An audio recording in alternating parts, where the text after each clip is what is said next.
Airisha, saya merupakan mahasiswa dari Poltekkes Kemenkes Tanjung Pinang, program studi D3 Keperawatan. Nah, di sini saya akan memberikan tips kepada teman-teman semua mengenai bagaimana sih cara untuk mengatasi agar asam lambung itu tidak kambuh lagi. Nah, asam lambung atau yang biasa kita kenal dengan penyakit MAH itu merupakan suatu penyakit yang sering menyerang sebagian besar remaja, khususnya itu remaja putri. Kenapa gitu? Nah, ayo kita bahas secara lebih detail lagi. Penyakit asam lambung, dispepsia atau MAH merupakan suatu penyakit di mana terdapat rasa nyeri dan panas pada bagian lambung yang disebabkan oleh berbagai kondisi seperti adanya luka pada lapisan bagian dalam lambung atau yang disebut dengan tukak lambung. Lalu ada infeksi bakteri Helicobacter pylori, ada juga efek samping dari penggunaan obat antiinflamasi non-steroid atau OAINS, dan yang terakhir itu adalah stres. Nah, gimana sih tanda dan gejala terkena penyakit MAH? Ada beberapa tanda dan gejalanya. Itu ada yang pertama, mual dan muntah. Lalu ada nyeri di bagian ulu hati, terus perut terasa kembung dan terasa penuh atau begah. Lalu setiap makan itu rasanya sering mudah kenyang, dan yang terakhir itu tidak nafsu makan. Nah, kenapa tadi di awal saya katakan bahwa penyakit ini itu menyerang sebagian besar remaja perempuan?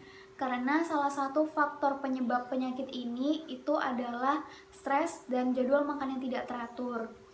Nah, hal ini itu sering terjadi kepada remaja perempuan yang memiliki jadwal yang padat dan juga tugas yang menumpuk, sehingga menyebabkan mereka stres dan jadwal makannya jadi tidak teratur. Lalu bagaimana cara kita mengatasinya?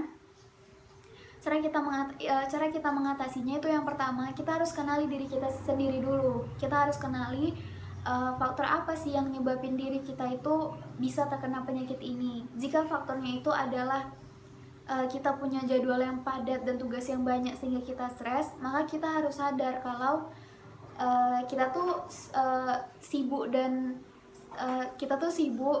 mengurus tugas dan pekerjaan, sehingga kita harus mengorganisir waktu seefektif dan seefisien mungkin.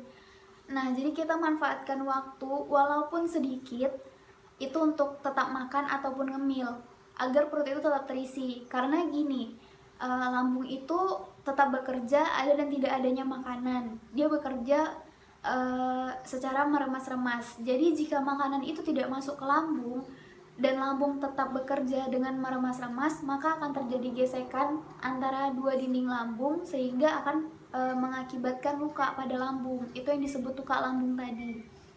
Nah, selanjutnya penderita MAH ini sangat disarankan untuk makan sedikit namun dengan frekuensi yang berulang berkali-kali gitu. Penderita MAH tidak disarankan untuk makan dengan porsi yang banyak sekali waktu. Jadi lebih baik makan sedikit tapi berulang-ulang setiap 2 atau 3 jam sekali gitu. Nah, selanjutnya penderita MAH itu sangat tidak disarankan untuk makan sesuatu yang asam dan juga pedas.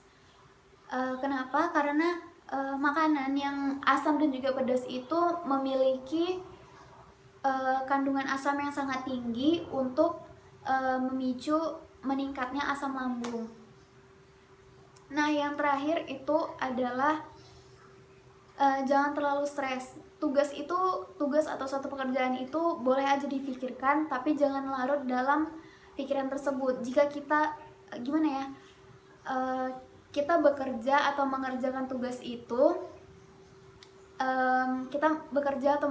tugas itu, semampu kita atau sebisa kita. Jika kita ngerasa udah mentok nih, udah nggak bisa lagi, pergi cari hiburan. Hiburan yang dimaksud itu bisa aja kita buka YouTube, kita buka Instagram, TikTok, atau sekedar keluar rumah ngelihat tanaman-tanaman ibu yang warna hijau, itu udah bisa nge-refresh otak kita. Kita lakukan selama 10-15 menit aja, itu otak kita udah segar. Nah, habis itu baru kita kerja lagi, ngerjain tugas lagi. Jadi jangan terlalu difikirkan agar jadinya tidak terlalu stres. Nah, mungkin itu aja tips dari saya untuk teman-teman semua. Kurang dan lebihnya saya mohon maaf. Semoga video ini bisa bermanfaat untuk teman-teman semua. Wassalamualaikum warahmatullahi wabarakatuh.